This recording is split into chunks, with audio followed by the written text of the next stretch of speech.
আজকে শনিবার, স্কুল বন্ধ, কিছুই ভালো লাগছে না ঘরে বসে। একটু বারিন্দায় বের হলাম। বের হয়ে দেখি আকাশের সিনটা অনেক সুন্দর। এই দৃশ্যটা উপভোগ করার জন্য বাইরে চলে গেলাম। দেখেন কি সুন্দর নীল আকাশে সাদা মেঘের খেলা চলছে। মেঘগুলো কি সুন্দর আকাশে ভেসে বেড়াচ্ছে। যদি ধরতে পারতাম মেঘগুলোকে। তারপরে একটু সামনের দিকে এগোলাম।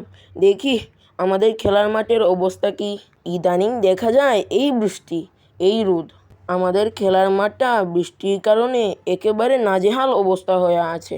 একটু যদি পানি শুকায় তারপরেই দেখা যাচ্ছে আবার বৃষ্টি চলে আসছে। এই করে করে কত দিন যে হলো আমাদের খেলা হয় না। শুক্র শনিবার এই মাঠে দুপুর থেকে সন্ধ্যা পর্যন্ত সারাদিন ফুটবল খেলতাম। স্কুল খোলা থাকলে তো খেলার সময় পাই না। কিন্তু বৃষ্টি দেখেন কি অবস্থা করে রেখেছে আমাদের মাঠটার। মাঠের অবস্থা দেখে মনটা খারাপ হয়ে গেল। তার মাঝে আবার বাইরে প্রচণ্ড রোদ।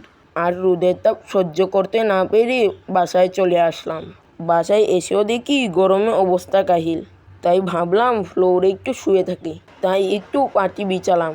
যেই না পাটি বিছিয়ে বালিশ টেনে শুতে গেলাম, ও মা, অমনি দেখি সাথে সাথে আমার ছোটো ভাই চলে এসেছে।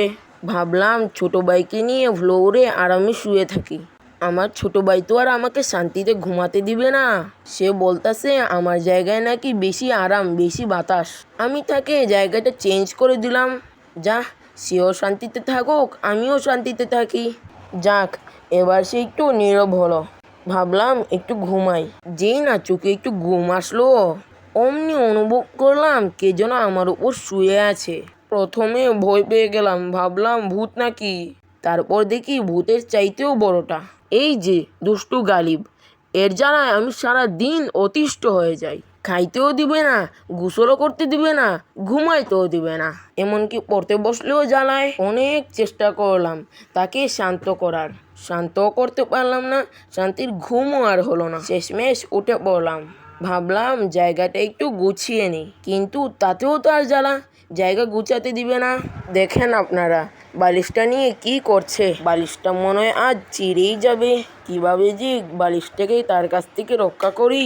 মনটায় বলতাছে এমন ভিটা দিতাম, কিন্তু তাও সম্ভব না। উল্টো দেখা যাবে মায়ের হাতে আমি পিঠা খাচ্ছি। এই অবস্থায় আমার জায়গায় আপনারা হলে কি করতেন? আপনাদের কাছ থেকে পরামর্শ চাচ্ছি। ছোট ভাইকে মায়ের ছাড়া কন্ট্রোল করার কোনো উপায় জানা থাকলে প্লিজ আমাকে জানাবেন। অনেক কষ্ট করে তার কাছ থেকে বালিশ নিয়ে বিছানায় রাখলাম। এক পর্যায়ে রাগ করে আমি বারান্দায় চলে গেলাম। এসে দেখি পাটির মাঝে কি জানি করলো, পাটিটা ছিঁড়ে গেল। এই যে এত যন্ত্রণা করে মায়ের কাছে বিচার দিয়েও লাভ নেই। মা বলবেন বড় ভাই একটু সহ্য করে নাও।